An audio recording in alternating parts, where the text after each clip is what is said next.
take your Bibles and with me in 1 Timothy this morning, our book of 1 Timothy, as we continue our study there, the blueprint for the church. 1 Timothy will be in chapter 5 today. 1 Timothy chapter 5. You know, the church is described in the New Testament by many different metaphors and analogies and lots of different words for the church. For example, 1 Peter chapter 2 calls it a holy nation. The church is a holy nation, emphasizing believers' common citizenship in heaven. Revelation 5 calls the church a kingdom, emphasizing the believer's common submission to the Lord. Peter calls the church a priesthood, emphasizing that all believers have direct access to God. You don't have to go through any priest, any pastor, any pope. You go straight to God. 1 Corinthians chapter 12 calls the church a body, emphasizing believers' common life and dependence on their head, Christ. Paul calls the church a temple built on the foundation of the apostles' doctrine, with Jesus Christ as the chief cornerstone. Hebrews chapter 12 calls the church an assembly focused on Christians gathering together like we are much so this morning, worshiping and praising. But there's one more metaphor of the church that fits the context of this passage in 1 Timothy today, and it's the word family, which speaks of intimacy and care and openness and love. Jesus said this in John chapter 13, "A new commandment I give to you, that you love one another." How? As I have loved you. That you also love one another. By this all will know that you are my disciples, if you have love for one another. So here's what Jesus is saying to Christians. Love is the backbone of the church, of the family. And within that framework, there's something that we have to do even though we really don't like to do it. Confront wrongdoing. And so as a parent, you had to deal with children like that, who misbehaved or disobeyed, to help them understand what was right and what was wrong. Same thing in the church. Uncontrolled disobedience causes problems. It always does. And so Paul covers that issue here, as well as how a family of God should treat each other. And so let's see what he says. First of all, he says a church family will confront sin. A church family will confront sin. Look in verse number 1. Do not rebuke an older man, but exhort him as a father.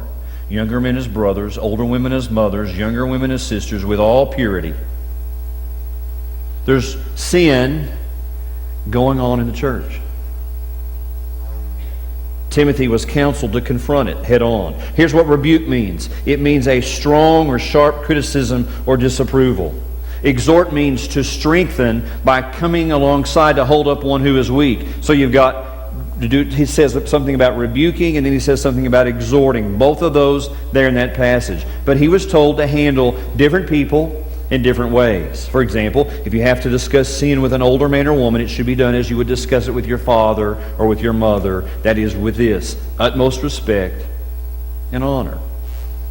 The old adage, respect your elders, is very much biblical. So the older men and the older women groups here are suggested by many commentators to be anybody 50 and over. Now, I heard there's some advantages of being over 50. Not there yet, but I've heard there's some advantages. For one, in a hostage situation, you are likely to be released first. It's pretty good to know. No one expects you to ever run into a burning building to save anybody because you're over 50. People no longer view you as a hypochondriac because you have everything that there is to have usually. There's nothing left to learn the hard way. You've already done it. The things you buy now won't wear out. You enjoy hearing about other people's operations. That's strange. You get into heated arguments about pension plans. You quit trying to hold your stomach in no matter who walks into the room. You don't have to do that anymore. Good news is if you're over 50, your eyes won't get much worse. Your joints are more accurate than the meteorologist on TV. And your secrets are safe with your friends because they can't remember your secrets either. So these people are over 50. So Paul details how to deal with sin in every age group, showing no superiority or no hierarchy. In other words, don't come pointing your finger at somebody who has a sin without following some rules, he's telling Timothy.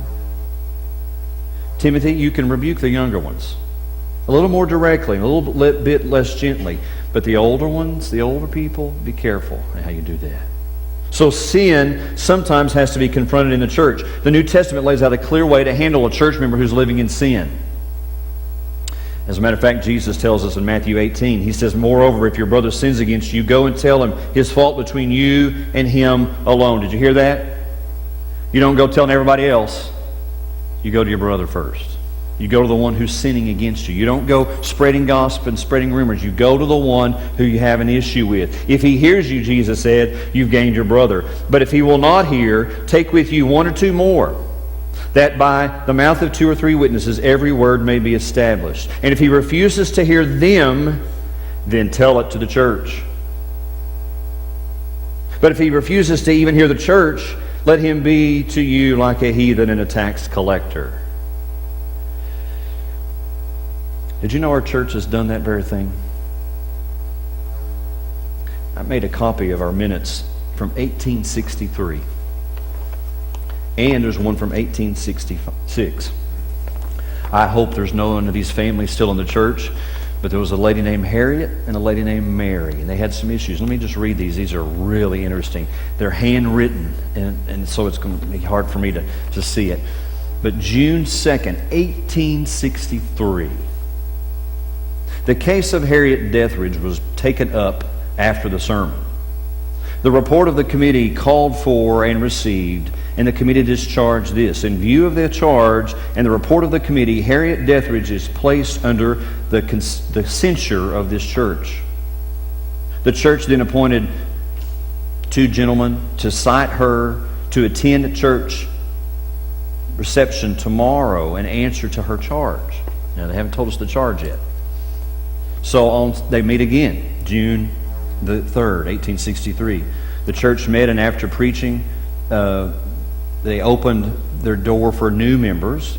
But then the case of Harriet Dethridge was taken up, and in view of the charge executed above and the report of the committee, Harriet Dethridge is excluded from the fellowship of this church for the sin of adultery. So they went and talked to her. 2 men went and talked to her and tried to get her to stop. And apparently she didn't. As a matter of fact, it goes on to read, I won't read all of it, but they sent her to what was called the Baptist Auxiliary Convention, kind of like the Tennessee Baptist Convention today. They sent her there and said, you're going to have to take it up with them because you're not coming back into our church until you stop sinning. The second one, August the 31st, 1866. A charge was brought against Mary Morgan for keeping a disorderly house.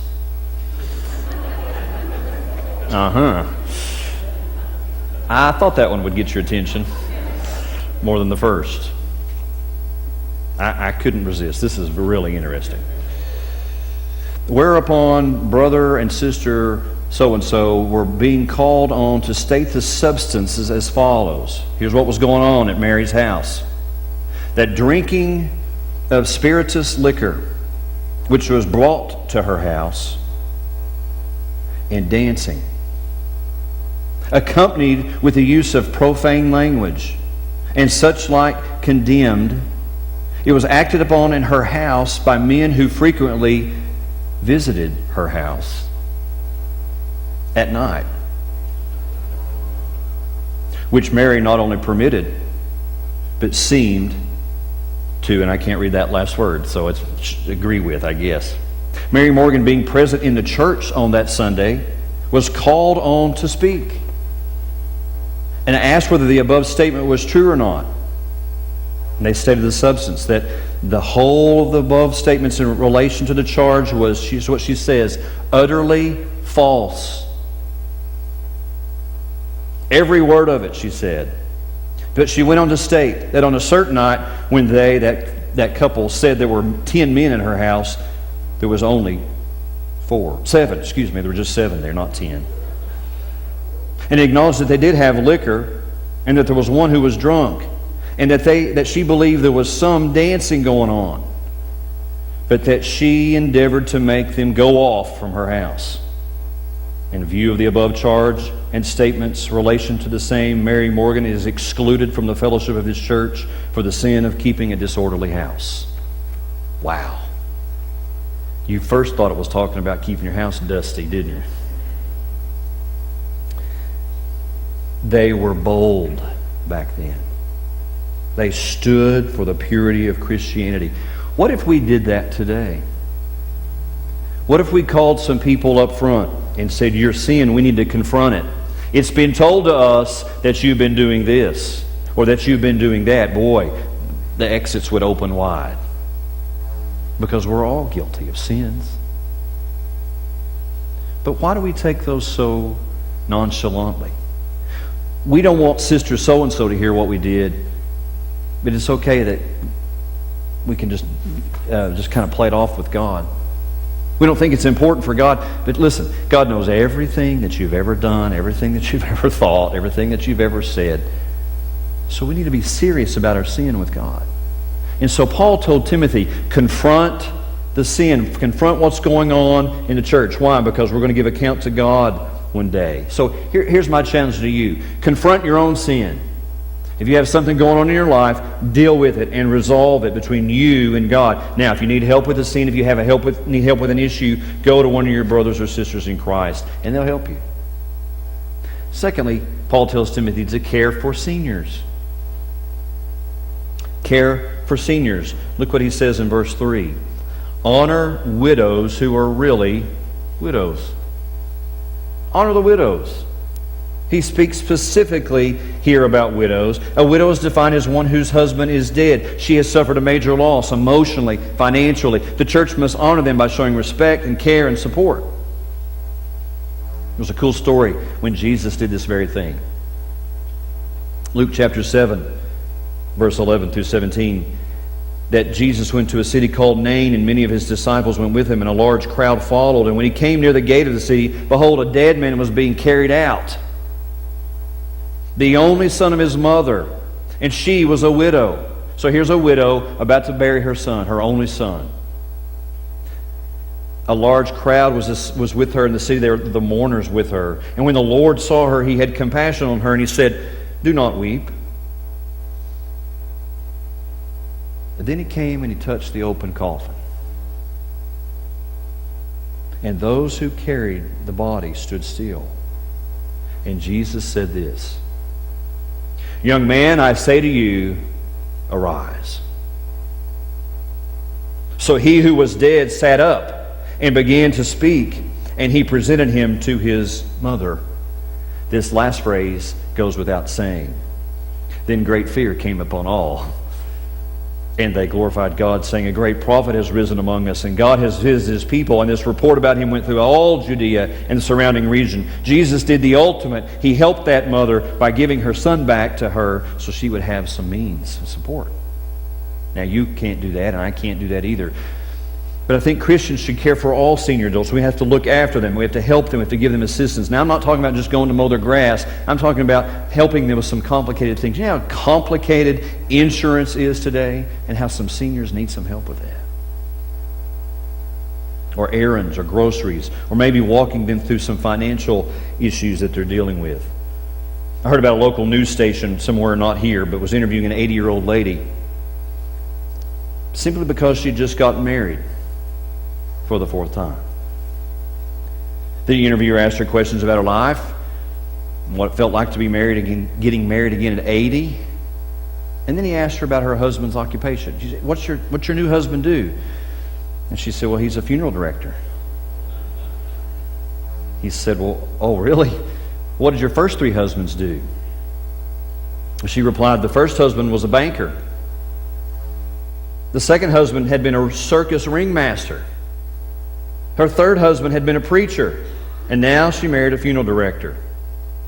Kind of astonished, the interviewer asked her the question. She said, "Why did you marry 4 men with such diverse careers?" And she explained it this way: "I married 1 for the money, 2 for the show, 3 to get ready, and 4 to go." Some of you will get that at lunch, but it's okay. It's good to plan ahead. It's good to plan ahead. So Jesus told us to help these widows, these seniors. There is no state help in the New Testament.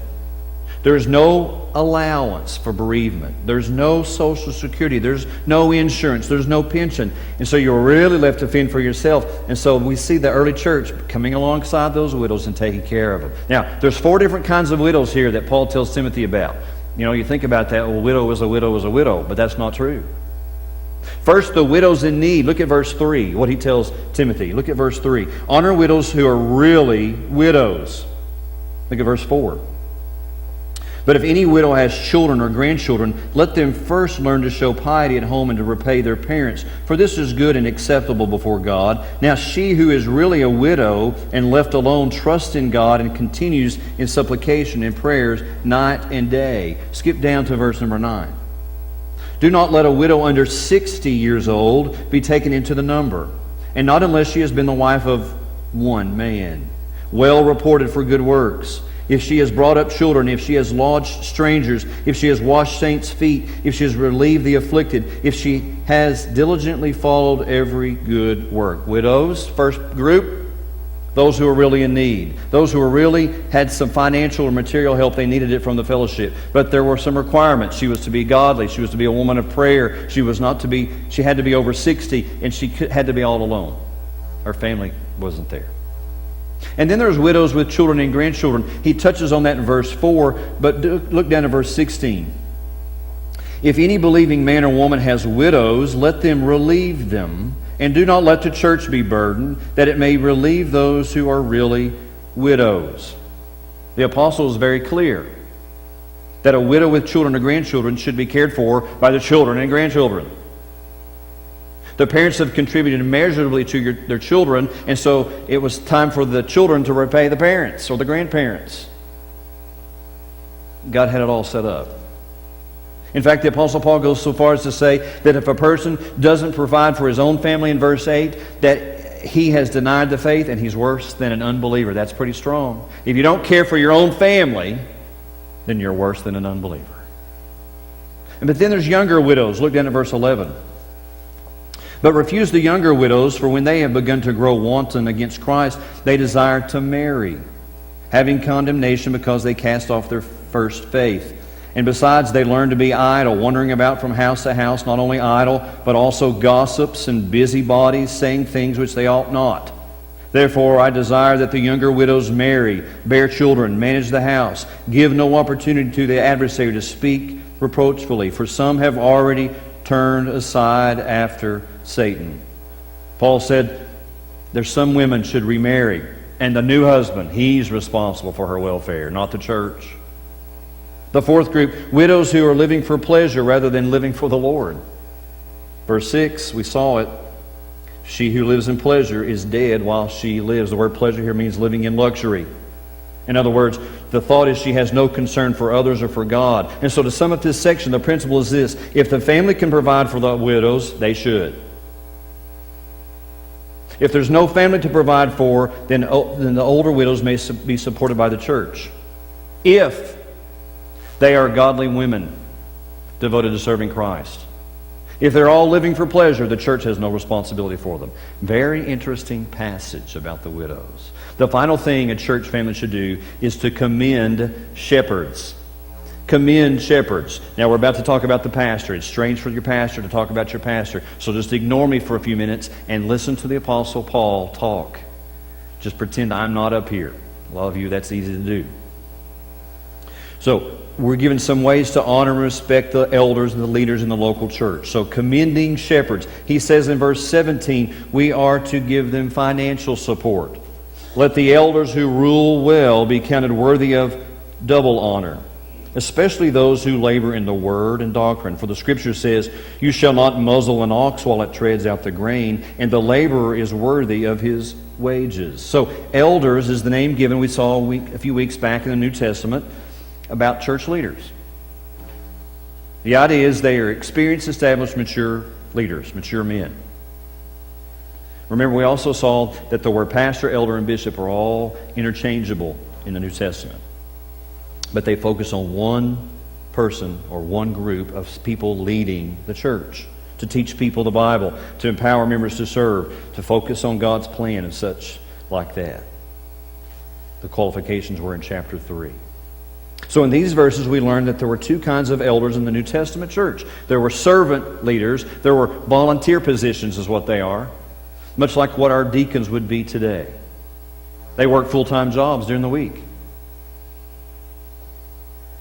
but they give a large amount of their time, spare time, for overseeing the church.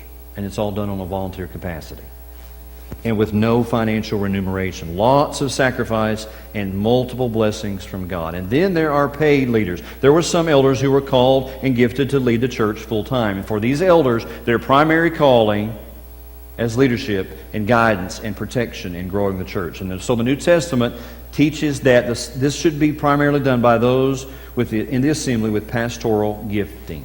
Now, those with a gift of pastor might find it easier and more natural to do this, but all of us are required to help and support each other. In verse 17, the apostle says that those called to lead the full-time and teach full-time are worthy of what he calls a double honor.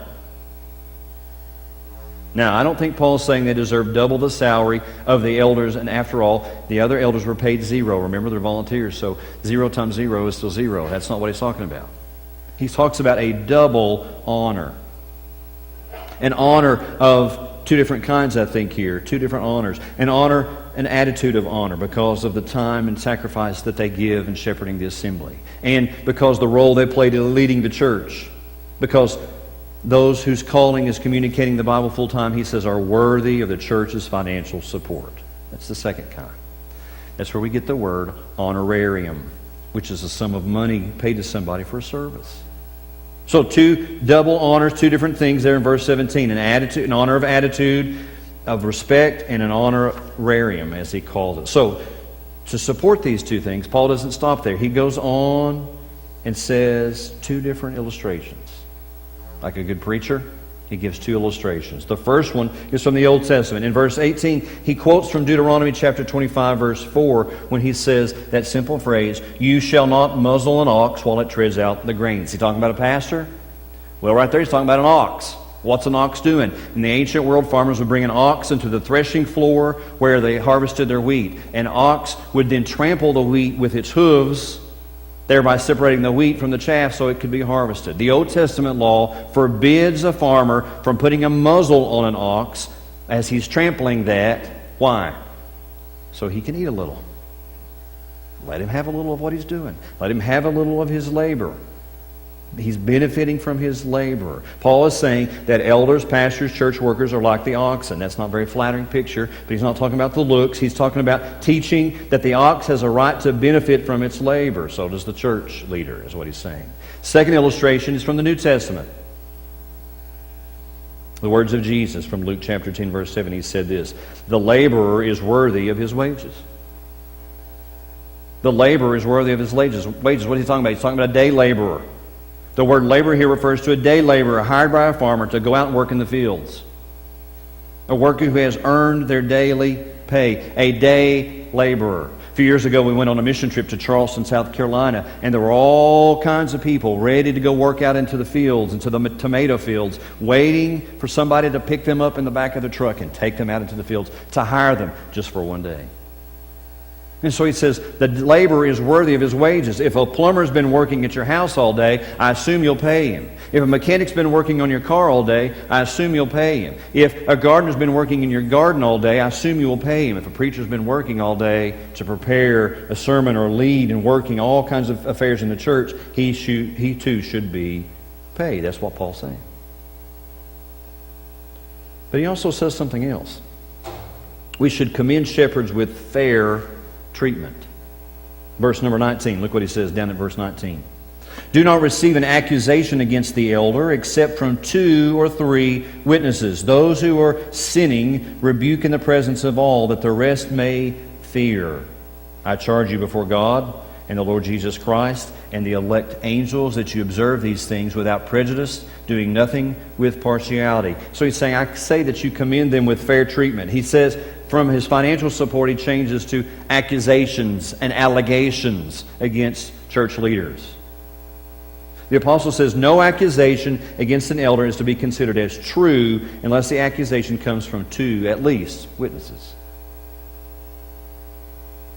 That's the Old Testament principle from Deuteronomy chapter 19. So this means this, that rumors, lies, and gossip are not enough for churches to discipline their pastor. There has to be evidence. Verse 19 says there must be facts, evidence, and proof. It also means that the accused has the right to face his accuser in the presence of witnesses, just like they brought that lady in front of the church here in 1866. If an accusation is made, that accusation is found to be true, then the elder is to be, as Paul uses that word again, rebuked. What sins?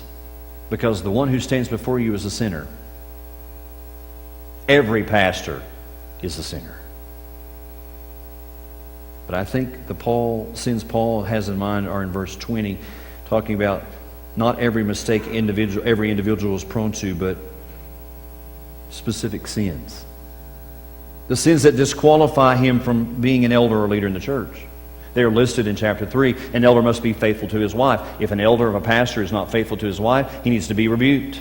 He needs to be dealt with. He says there in 1 Timothy chapter 3:3, the elder of the pastor is not to be given to drunkenness. Therefore, if your pastor becomes drunk, you need to deal with it. That's what he's talking about, those qualifications. And then he gives Timothy this solemn charge: deal with all these accusations against church leaders without partiality or favoritism. Why is Paul telling Timothy this? Apparently, there was something going on. Apparently, leaders in the church were not being the spiritual leaders they're supposed to be. That happens all over the place. We've all seen pastors who fall because they're not following what God calls them to do and what He calls them to be. The last thing he says is to commend shepherds for their faithfulness and their honesty. Look at verse 22. Do not lay hands on anyone hastily, nor share in other people's sins. Keep yourself pure. No longer drink only water, but use a little wine for your stomach's sake and your frequent infirmities. Some men's sins are clearly evident, preceding them to judgment, but those of some men follow later. Likewise, the good works of some are clearly evident, and those that are otherwise cannot be hidden. What's he talking about? Well, in the Bible, when people laid hands on somebody else, they were doing it for a reason. It was to commission them to service or to acknowledge God's calling in their life. In 2 weeks, we're going to do that to John Harbin, our student and discipleship pastor. But when you appoint new elders, here's what Paul told Timothy: don't be too hasty. Let them process through the time. Let you kind of get to know what's going on in their life. The idea being, make sure you know someone's character before appointing them to church leadership. So Paul tells Timothy, make sure you commend the leaders. Make sure you commend the shepherds, the pastors. Understand what's going on in their life. If they need rebuking, rebuke them. If they need encouraging, encourage them.